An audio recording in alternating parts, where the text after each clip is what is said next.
बड़ भूल करदेला अमेरिका निजर दुई नौसेना पायलट को गुली करदेला जहापर एबे बढ़िला उत्तेजना। लाल सागर रे अमेरिकार दुई नौसेना पायलट को गुली करबा घटना एबे सामना को आसीछि। हेले एही घटना को फ्रेंडली फायर बोली कहिछि अमेरिका, अर्थात अमेरिका निजे ही निजर दुई नौसेना पायलट को गुली कर दैछि। दुई पायलट को जीवित अवस्था रे उद्धार करा जायछि। सेमानक मध्यरु जणे सामान्य आहत होइथिबा जणा पड़िछि। अमेरिका काहेकि निज पायलट को गुली कला ताकू नै एबे प्रश्न उठिछि। एई घटना साधारण परि लागुथिले मध्य एहा जमारू भी साधारण कथा नहे, कारण एही घटना एहार संकेत देउछि जे लाल सागर एबे अत्यंत विपदपूर्ण होई जायछि। ईरान समर्थित हुती विद्रोही माने एठारे लगातार आक्रमण करि चलछन्ति।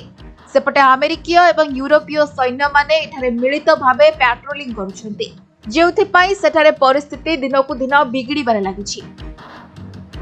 अमेरिका सेनार सेंट्रल कमांड को सूचना अनुसार हुती विद्रोही को टार्गेट करी एही फायरिंग करा जायथिला, किंतु भूल बसतः गुली नौसेना पायलट को देहरे बाजी जायथिला। सेंट्रल कमांड कहिसंती जे गेटिसबर्ग भूल बसतः F/A-18 ऊपर को गुली चलाइथिला।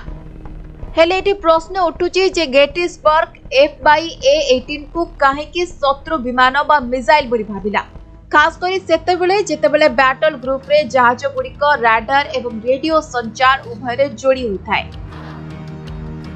तेबे कुहा जाउची जे यार किछि समय पूर्वरु हुती विद्रोहीक द्वारा लॉन्च करा जायतिबा एंटी शिप क्रूज मिसाइल को मारी खसाई देथिला अमेरिका। ब्यूरो रिपोर्ट, समय लाइव।